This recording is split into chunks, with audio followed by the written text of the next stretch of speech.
Presented by PH Music.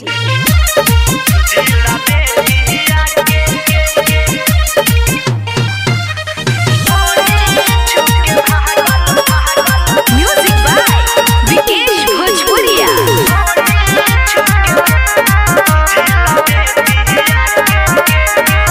सुन सखिया एगो बतिया रही सटाप गइल जब कटिया।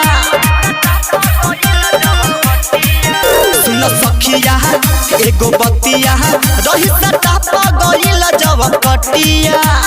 लाल सरहिया बखरिया में तनिको रे पोना लागल।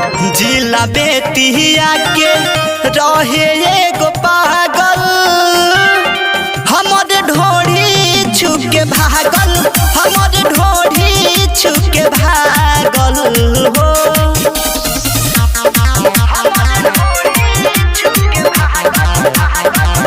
माँ जगदम्बा रिकॉर्डिंग स्टूडियो माधोपुर। गइल रही सुगहुली रे फुटल जवानी के कसैली रे। माधोपुर से नवरिया में सीज भइल मोर सखी घइली रे।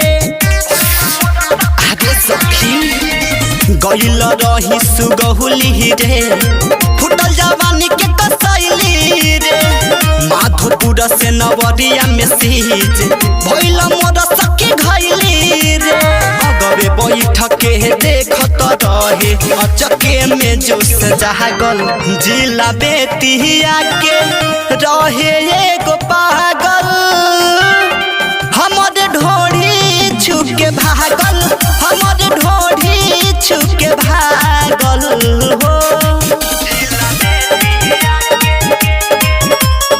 Music by Vikesh Bhojpuria.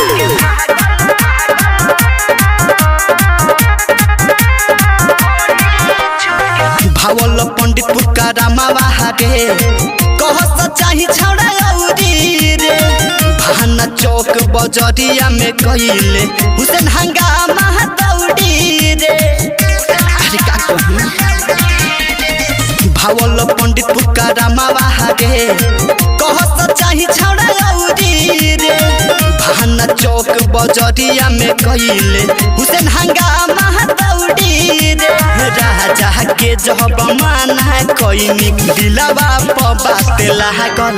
जिला बेटिया के रहे एगो पागल। हमर ढोढ़ी छुके भागल, हमर ढोढ़ी छुके भागल